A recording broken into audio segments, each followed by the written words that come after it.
আসসালামু আলাইকুম। ভারত ওই যুদ্ধবিরতি চেয়েছে, পাকিস্তান নয়। পাকিস্তান সেনাবাহিনী। ভারত পাকিস্তানের সাম্প্রতিক সংঘাতের মধ্যে ভারতই আগে যুদ্ধবিরতির প্রস্তাব দিয়েছে বলে দাবি করেছে পাকিস্তানের সেনাবাহিনী।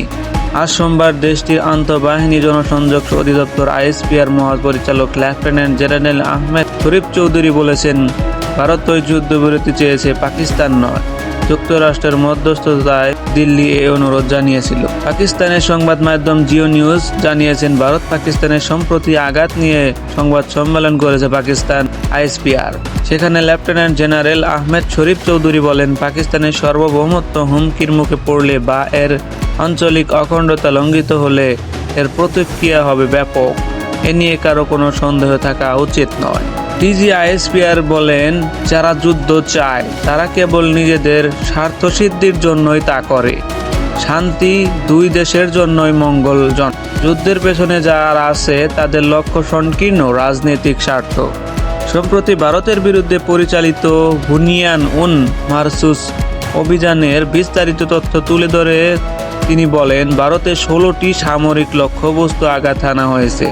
ভারত এসব স্থাপনা থেকে পাকিস্তানের নাগরিকদের লক্ষ্য করে হামলা চালিয়েছিল এবং সন্ত্রাসবাদ উস্কে দিচ্ছিল। ডিজি আইএসপিআর আরও জানান, লক্ষ্যবস্তুগুলোর মধ্যে সুরাগড়, আবন্তিপুরা, শ্রীনগর, জম্মু, মামুন, আম্বালা, উধমপুর এবং পাঠানকোটে অবস্থিত বিমান বাহিনী ও বিমান ঘাঁটি অন্তর্ভুক্ত ছিল, যেগুলো সবগুলোতেই বড় ধরনের ক্ষতি হয়েছে। এছাড়া ভারতের ব্রাক্ষস স্থাপনা ধ্বংস করা হয়েছে, কারণ এই স্থাপনা থেকে ক্ষেপণাস্ত্র নিক্ষেপ করে পাকিস্তানের নিরীহ মানুষকে হত্যা করেছে ভারত।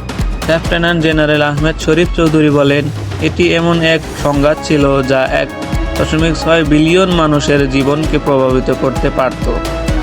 পাকিস্তান দায়িত্বশীলতা ও পরিপক্কতার সঙ্গে কাজ করেছে।